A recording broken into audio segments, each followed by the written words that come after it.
প্রায় 6,29,000 appeal file হয়েছে মুর্শিদাবাদ জেলার শুধু 6,29,000, যেটা পশ্চিমবঙ্গের আর কোনো রাজ্য থেকে হয়নি। দ্বিতীয় হচ্ছে মালদা, 5,85,000 আপিল মালদা জেলার হয়েছে।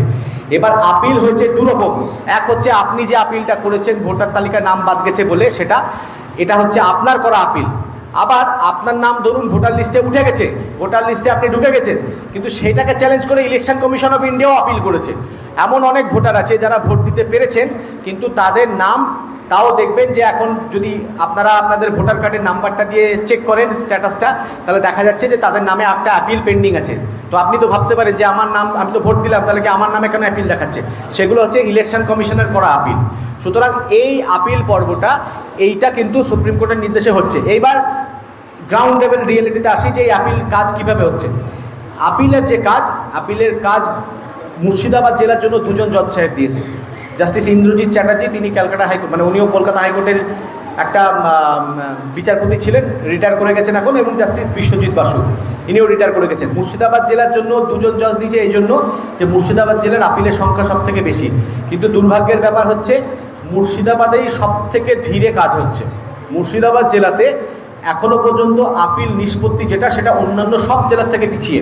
তার অন্যতম কারণ হচ্ছে, যেটা আমরা আপিলের ট্রাইব্যুনাল থেকে জানতে পেরেছি, যে মুর্শিদাবাদ জেলা থেকে ইলেকশন কমিশন যে ডকুমেন্টসগুলো পাঠাবে আপিলের ট্রাইব্যুনালের কাছে, সেই কাগজগুলো ঠিকঠাকভাবে যাচ্ছে না।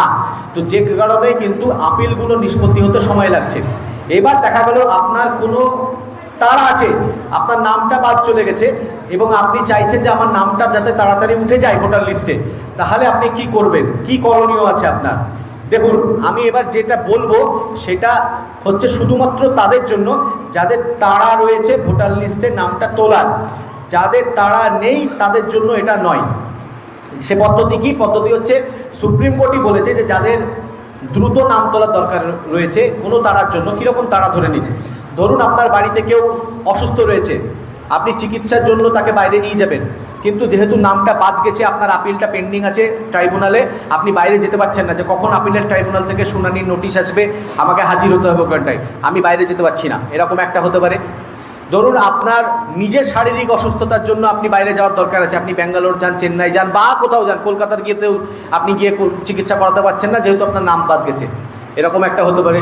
ধরুন আপনি একটা জমি জমা কেনার ব্যাপারে বাইনানামা করা কমপ্লিট, টাকা পয়সা শোধ হয়ে গেছে, কিন্তু রেজিস্ট্রিটা করতে পারছেন না যেহেতু আপনার ভোটার তালিকা থেকে নাম বাদ গেছে, এরকম কারণ হতে পারে।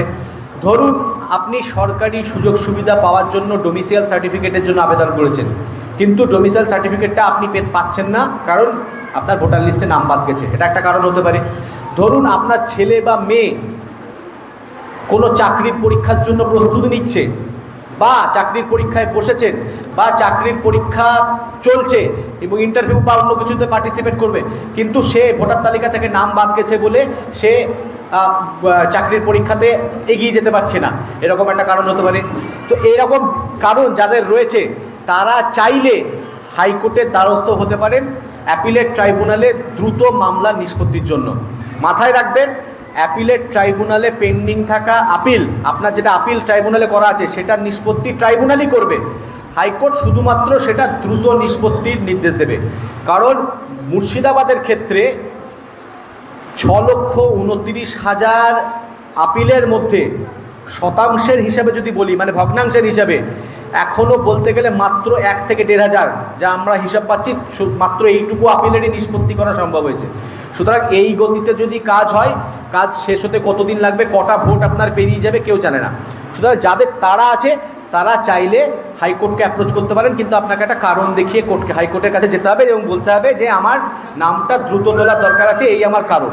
হাইকোর্ট ওটাতে আপনাকে একটা নির্দেশ যেটা দিচ্ছে যে এই অমুক ভোটারের এই আপিল, এটাকে দ্রুত নিষ্পত্তি করা হোক। তারপরেই কিন্তু আপনার কাজ শেষ হচ্ছে না, তারপরের কাজ হচ্ছে কি, সেটাকে অ্যাপিলেট ট্রাইব্যুনালে জমা করা, যেটা আপনার জন্য আপনার উকিলবাবু করে দেবে, এবং তারপরে ট্রাইব্যুনালে কিন্তু দ্রুত শুনানির নোটিশ আসবে। মাথায় রাখতে হবে এটা এখানটাতে, যে আগে কি করছিল হাইকোর্ট একটা ডেট বেঁধে দিচ্ছিল, দিন বেঁধে দিচ্ছিল, যে 15 দিনের মধ্যে এই আপিলটা নিষ্পত্তি করো, 15 দিন মাত্র। এখন কিন্তু হাইকোর্ট এই ডেটটা আর বেঁধে দিচ্ছে না, যেহেতু প্রচুর সংখ্যক লোক ভোটারের আপিল, তো হাইকোর্ট কি বলছে যে যত দ্রুত সম্ভব নিষ্পত্তি করো। তো যাদের এরকম কোনো তাড়াহুড়ো আছে যে এই কারণে আমার নামটা তাড়াতাড়ি উঠে যাওয়ার দরকার আছে, তারা চাইলে হাইকোর্টের দ্বারস্থ হতে পারেন এবং হাইকোর্ট আপনার শুনানিতে ওই খুব ছোট্ট একটা শুনানি হচ্ছে, ওই একটা শুনানিতে কিন্তু তারা নামটা আপিলটা দ্রুত নিষ্পত্তির নির্দেশ হাইকোর্ট দেবে। এর পাশাপাশি কি করতে পারেন, আমি আমার এই বন্ধু আশিককে এখানটাতে প্রত্যেককে আমি যেটা বলেছিলাম সেটা হচ্ছে একটা করে তথ্য জানার অধিকার আইনে, আমার পূর্ববর্তী ওই আইনজীবী লোকমান যেটা বললো যে তথ্য জানার অধিকার আইনে আপনি ঠিক কেন বাদ গেছেন তার জন্য একটা আবেদন করে রাখুন। মাথায় রাখবেন যে এই আবেদনটার সঙ্গে ট্রাইব্যুনালের আপিলটার কোনো সম্পর্ক নেই। মানে আপনি ভাববেন না দয়া করে যে আমি আরটিআই করে, মানে এই তথ্য জানার অধিকার আইনে যদি আমি আবেদন করি তাহলে আমার নামটা উঠে যাবে, তা কিন্তু নয়।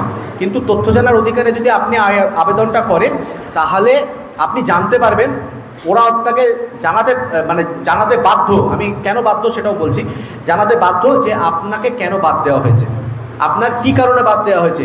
কারণ আজকের দিনে দাঁড়িয়ে আমরা কেউই জানি না কেন বাদ গেছি। আমরা অনুমান করছি যে নোটিশে যেটা লেখা ছিল তার জন্য বাদ গেছি, লজিক্যাল ডিসক্রিপেন্সি নোটিশে যা লেখা ছিল সেটার জন্য বাদ গেছি, কিন্তু বাদ যাওয়ার প্রকৃত কারণ কেউ জানে না। সুতরাং সেই বাদ যাওয়ার কারণটা জানতে আপনারা আরটিআই করতে পারেন। খুবই সামান্য খরচা নেই বললেই চলে, তাতে করুন, নিজেরাই করতে পারবেন আপনারা। আমরা সমস্ত রকম ডকুমেন্টস দিয়ে সাহায্য করে দেবো। আপনারা তথ্য জানার অধিকার আইনে করুন, সেইটা করার পরে কি করতে হবে তাও বলে দেবো। হয়তো তথ্য জানার অধিকার আইনে সে দরখাস্তটা করলে আপনাকে রিপ্লাই সহজে দেবে না, তারপরে কি করতে হবে সেটাও বলে দেবো। তাতেও যদি রিপ্লাই না পান তারপরে কি করতে হবে সেটাও বলে দেবো, কিন্তু রিপ্লাই দিতে সে বাধ্য। আপনি যদি লেগে থাকেন ওটা নিয়ে যে আমি জেনে ছাড়বো যে আমাকে কেন বাদ দেওয়া হয়েছে, তাহলে আপনাকে ইলেকশন কমিশন অফ ইন্ডিয়া জানাতে বাধ্য। আমরা যে সমস্ত তথ্য জানার অধিকার আইনে যে সমস্ত আবেদন করেছিলাম তার বেশিরভাগ ক্ষেত্রে রিপ্লাই যেগুলো আসছে, ওরা বলছে যে আমাদের ইলেকশন কমিশন অফ ইন্ডিয়ার অফিসাররা বলছে যে আমাদের জানা নাই ঠিক কেন নাম বাদ গেছে। ইলেকশন কমিশন অফ ইন্ডিয়া জানে না যে আপনার নাম কেন বাদ গেছে, সেই বাদ দিয়েছে, কিন্তু সে নিজে জানে না কেন বাদ গেছে। আপনার নাম বাদ গেছে, আপনি নিজেও জানেন না আপনার নাম কেন বাদ গেছে। আপনি একটা পক্ষ, ইলেকশন কমিশন একটা পক্ষ, এই পক্ষ আর প্রতিপক্ষের মধ্যে কেউই জানে না নাম কেন বাদ গেছে, অথচ ভোটারের নাম বাদ গেছে।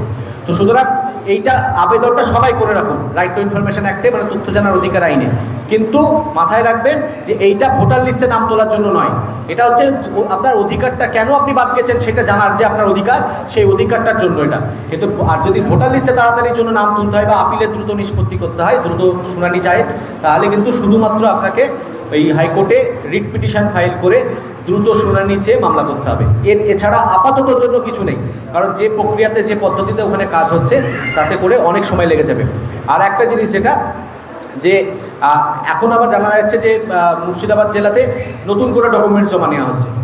এমন অনেক ভোটার আছে যারা বাদ যাওয়ার পরে আপিল হয়তো ফাইলই করেননি।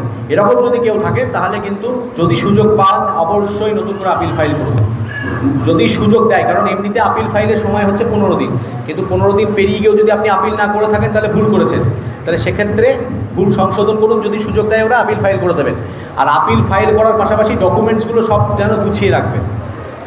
এই পদ্ধতিগুলো যদি মোটামুটি করেন তাহলে আমার ধারণা আপনারা দেখুন, যে সময়টা আপনাদের পেরিয়ে যাচ্ছে সেই সময়ের কোনো ক্ষতিপূরণ হয় না। যে আমি প্রতিদিন চিন্তায় দিন কাটাচ্ছি যে কবে আমার নাম উঠবে, তার কোনো শর্টকাট নেই।